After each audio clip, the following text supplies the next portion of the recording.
Vamos a sorprendernos con algo nuevo porque siempre hay más por descubrir en Herrera en COPE. ¿De qué se trata hoy? Vamos a verlo.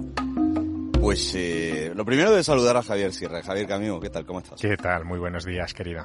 La última vez que estuve en Roma y en la plaza de San Pedro, no podía evitar pensar que el obelisco que se sitúa en el centro es el mismo obelisco que vio San Pedro cuando le crucificaron boca abajo. No en el mismo sitio, porque estaba en el Circo de Nerón, que creo que estaba desplazado un poquito, pues bueno, es no estaba al lado. Pero muy cerca, ¿no? Sí, aquello era la Colina Vaticana hace 2000 años, un lugar, por cierto, dicen las crónicas, lleno de mosquitos, nauseabundo, un sitio malo, y en esa colina, en las faldas de esa colina, muy cerca de ese obelisco, es donde los romanos ajusticiaban a sus reos, y claro, a Pedro, dice la tradición, lo crucificaron allí boca abajo y se supone, y aquí entraremos hoy en el enigma del día, se supone que fue enterrado secretamente por sus seguidores porque obviamente a un reo no se le daba el derecho de entierro, tenías que robar el cuerpo y sepultarlo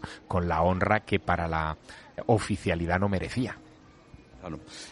¿Tú has estado en la tumba de San Pedro? Sí, se puede visitar, ya sabes, hay que pedir cita previa para entrar en lo que se conoce como las grutas vaticanas, aunque para los que tengan mucha curiosidad, y seguro que muchos oyentes la tendrán, se puede visitar también desde hace unos años virtualmente a través de la página web basilicasanpietro.va, y es una visita en 3D bastante interesante.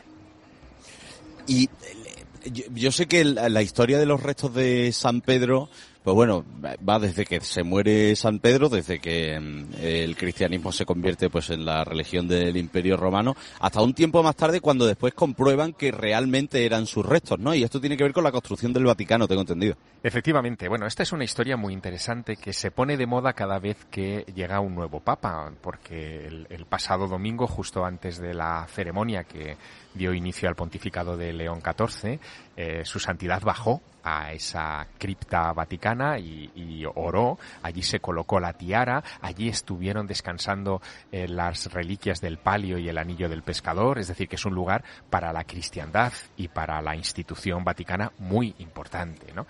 Y claro, es un sitio con una historia muy curiosa porque hay todavía debate entre historiadores sobre si realmente Pedro llegó a Roma, fíjate, porque en los Hechos de los Apóstoles no se menciona ese viaje de Pedro a Roma, tampoco Pedro estaba entre los destinatarios romanos de la epístola de San Pablo, en la que se habla en fin, se menciona a los patriarcas de la ciudad, pero es cierto que a partir de un determinado momento muchos textos históricos, a partir del siglo II, mencionan la presencia de los huesos de San Pedro ocultos, escondidos, en un lugar que no sería descubierto, y aquí viene la historia contemporánea, hasta 1941. ¿Hasta el 41? Hasta el 41, sí. La culpa, entre comillas, fue del Papa Pío XII, porque al Papa interesado por estas historias, era un Papa muy culto, el Papa Pacelli, bajaba de vez en cuando a la cripta, a las criptas vaticanas, y como él era un hombre alto, tenía que ir como encorvado, ¿no? En esas criptas. No estaban practicables, digamos, no eran un lugar común de visita.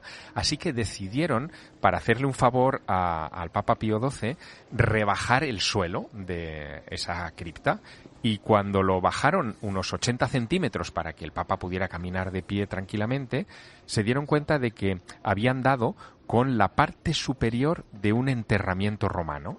Bueno, fue la primera pista, ¿no?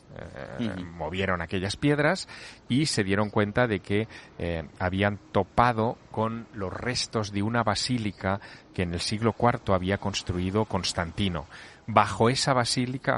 Sobre esa basílica estaban todavía los restos de otra del Papa Gregorio Magno del siglo VII, otra del siglo XIII, de Calixto II. Es decir, que aquello era como una especie de muñeca matrioska, ¿no? En la que se había ido construyendo en distintas épocas una construcción, una obra encima de otra. ¿Por qué? Bueno, pues cuando llegaron al fondo, y esto ocurre al año siguiente, en 1942, se dan cuenta de que ahí hay algo que permite sospechar que hubo una tumba antigua que quizá pertenecía a Pedro. Eran dos tejas, o sea, no nada sofisticado, ¿no?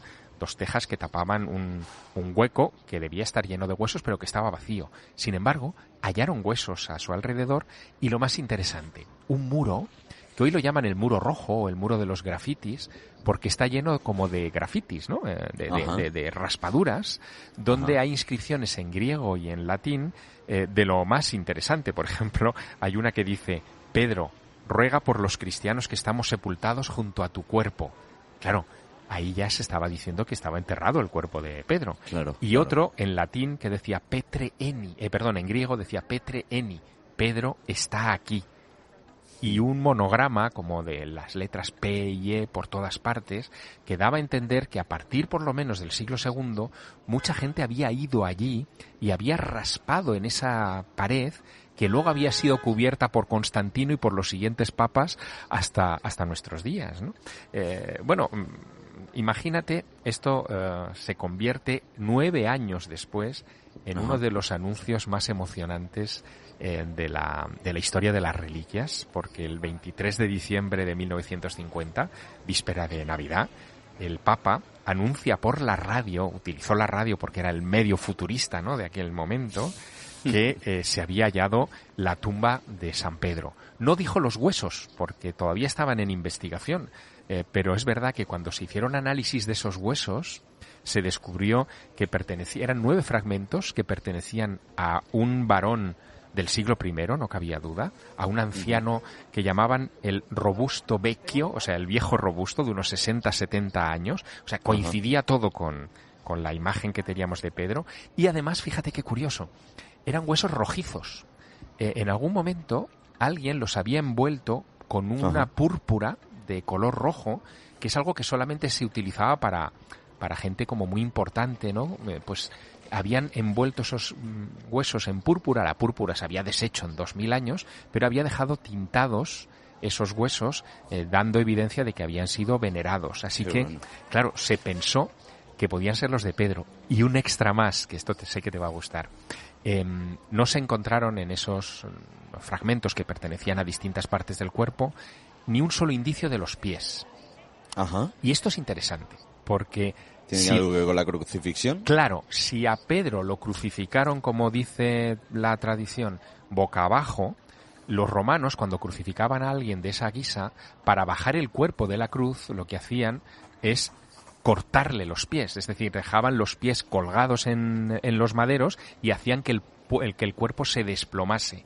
Por lo tanto, tiene sentido que no haya ni rastro de esos pies, porque en su momento, ya te digo, pertenecieron a ese instante terrible de bajar el cuerpo de Pedro de la cruz.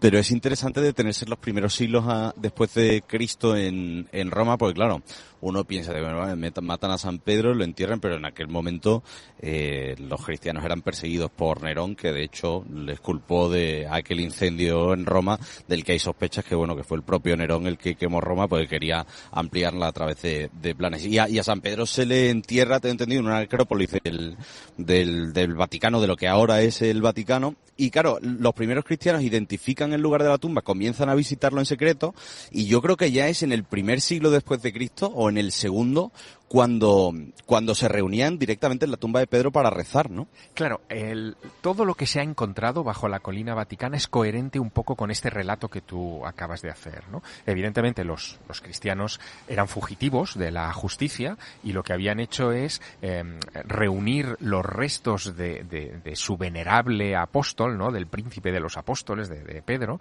y esconderlos. El enterramiento tuvo que ser por fuerza secreto. Hay crónicas como de Eusebio de Cesarea, que hablaba ya en el siglo IV, 325, dice que Pedro y Pablo estaban enterrados en Roma y que era secreto, claro, no porque estaban en peligro. Hubo varias persecuciones posteriores al enterramiento que hicieron que probablemente los huesos fueran mudándose de lugar. Quizá por eso esa tumba de las tejas que te contaba antes se quedó vacía, porque en algún momento sacaron los huesos ahí y los escondieron en otra parte, ¿no? Bueno, la historia es muy interesante, porque fíjate que en esos grafitis que antes te he mencionado, el nombre de Pedro no aparece completo nunca. Es decir, no estaba bien poner el nombre de Pedro explícito, porque hubiera sido como marcarlo para que alguien lo hubiera podido denunciar y se hubiera podido saquear. Así que siempre son anagramas o reducciones del nombre, que esto también le da una interpretación a lo oculto que era esa tumba. Pero es a partir de Constantino del siglo IV, cuando ya el cristianismo se asienta, cuando deciden empezar a construir justo encima del lugar y de manera suntuosa como para honrar el lugar. Es decir, que al menos desde esa época de Constantino hasta nuestros días hay una tradición, pero que hasta llegado el siglo XX, que parece mentira, no se hará una investigación seria sobre este asunto. Y después el tema, a mí me apasiona todo lo que tiene que ver con reliquias, ya no solo de San Pedro, ¿no? Claro. Y hay uno de las cadenas de San Pedro, que se supone que son las cadenas con las que Pedro fue encarcelado en Jerusalén, también en Roma, que también se dice que cuando el Papa León I las unió, milagrosamente se fundieron en una sola. Y tengo entendido que están expuestas bajo el altar de San Pedro. Tú, en cuanto a reliquias vaticanas, ya no sé si de San Pedro o de otras, porque hay muchas. Hay muchas, claro. A ver, la Iglesia se construye sobre el culto a las reliquias en buena madera, ¿no? Y eso es una forma de honrar a esos momentos históricos. Fíjate, en el Vaticano se veneran dos que a mí me interesan mucho y que están justo encima de las grutas vaticanas, dentro de unas columnas que son las que sostienen la bóveda de San Pedro. Por un lado está la Verónica, el Santo Paño, que es algo que se expone muy raras veces y que, bueno, tiene sus réplicas en muchas Verónicas o en muchas santas faces que hay por toda la cristiandad, también en España, y otra es la Sagrada Lanza, que está dentro de otra de esas columnas, que también tiene otras lanzas en otros lugares, ¿no? Esto siempre, lo de la multiplicidad de las reliquias, siempre ha sido visto con escepticismo y con prudencia, claro, pero ahí se supone que estarían las originales. Bueno, un día, si quieres, cuando volvamos a Roma, ¿no? Sí. Te hago la visita de las reliquias, ¿no? Del Vaticano y de alrededores, porque es fascinante, es una historia sin fin. Sí. Oye, y temas del espacio que te hayan llamado la atención últimamente. Llevamos un tiempo sin hablar del espacio desde que estuvimos charlando sobre este nuevo hallazgo que todavía está por confirmar, ¿no? Que encontraron DMS, que son, bueno, dos cosas que solo salen cuando nosotros hemos visto vida en algún sitio en un planeta que está a 120 y pico años luz, y para eso todavía nos queda esperar, yo creo que para que llegue una sonda y vuelva, vamos, eso no se va a hacer, que llegue una sonda y vuelva, pero sí se va a lanzar un nuevo telescopio y para eso quedan un par de años, ¿no? Sí, bueno, ahora el tema, y no hemos hablado, pero bueno, hablaremos, también tiene que ver con las partidas presupuestarias de Trump, que sabes que ha cortado mucho el grifo. Verdad, claro. Es verdad. Y en la NASA están recomponiéndose ahora mismo, ¿no? Y viendo cómo mantienen vivos muchos de estos proyectos que ya estaban prácticamente en la rampa de lanzamiento. Así que repaso todo ese material, te cuento y te actualizo cómo está esta cuestión y cómo va a salir la NASA del atolladero de Trump. ¿Y cómo está beneficiando? Claro, porque esta es la cara B, cómo está beneficiando a Elon Musk y sus proyectos espaciales. ¿Este tema de los recortes le beneficia a Elon Musk? Claro, porque lo que no va al sector público... Amigo, claro, es que todo tiene esa cara B. En la administración Trump nos tenemos que acostumbrar a hacer análisis económicos y no tanto políticos. Esa va a ser la clave probablemente para estos próximos años.